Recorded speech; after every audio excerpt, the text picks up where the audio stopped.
Hey everybody, welcome back. I am continuing my quest to string 300 rackets at home tonight with rackets number 34 and 35 on the year.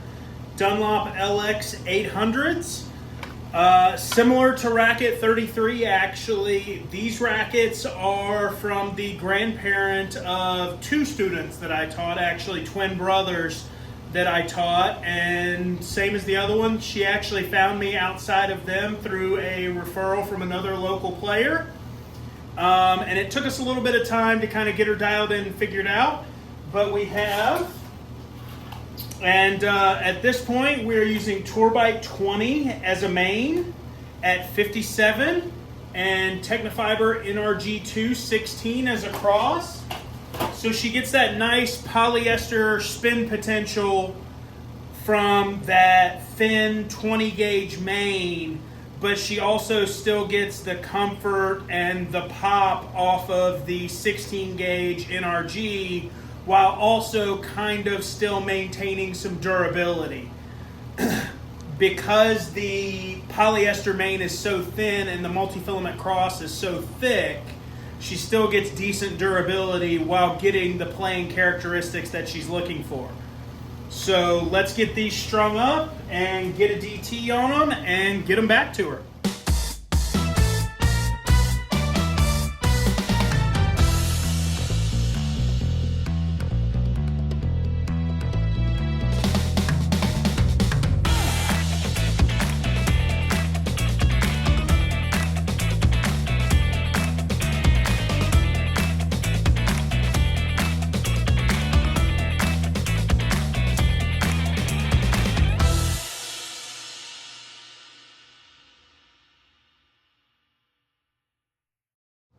All right, racket number 34 on the year complete. Dunlop LX800, Tourbite 20, NRG2 16 gauge crosses with a DT of 35. All right, let's get to the second one.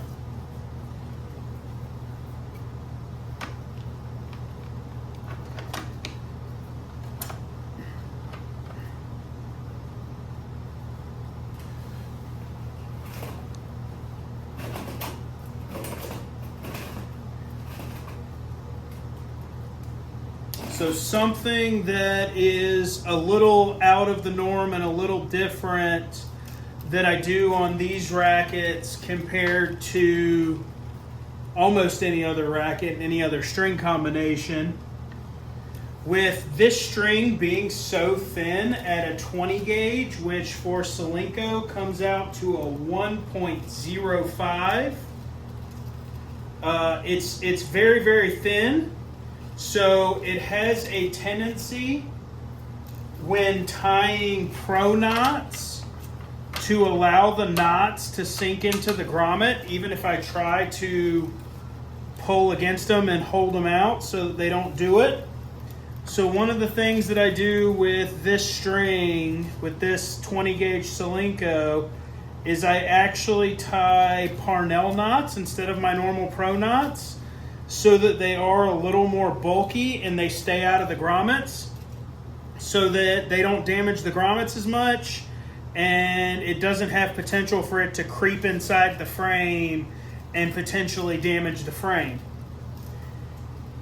Another thing I do, even though I have said before, polys go straight into your linear gripper and you use the Diablo for your soft strings like your multi-filaments and your synthetic guts and your natural guts. With this 20 gauge Tourbite, I actually do wrap it around the Diablo.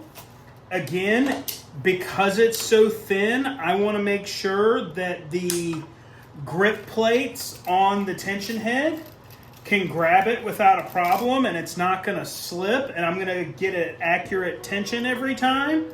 So I also wrap this 20 gauge around the Diablo.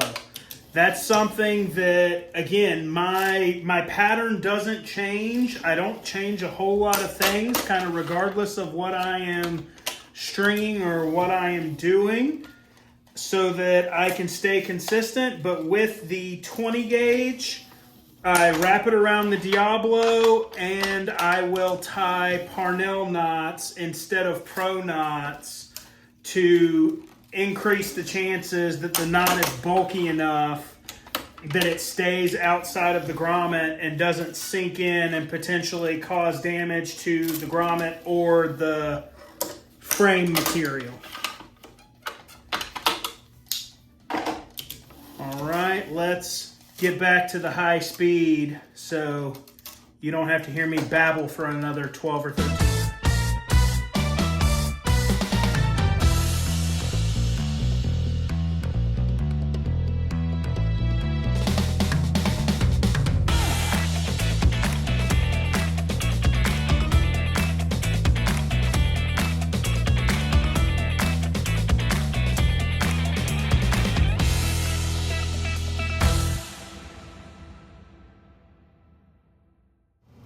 Racket number 35 on the year complete. Second Dunlop LX800, Tourbite 20, NRG 16 at 57 and 59. Got a 34 DT on this one.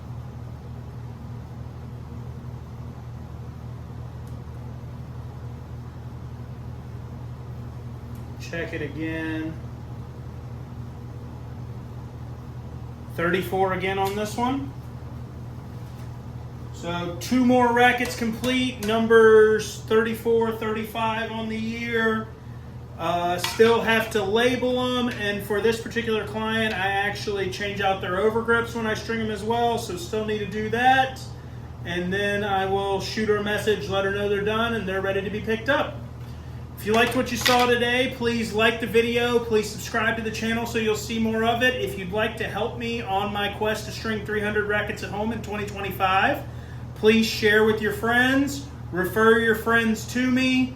If you're in the Lexington, Columbia, Irmo area, please refer your friends to me. Let me know so that I can meet my goal for the year. Thanks for watching. See you next time.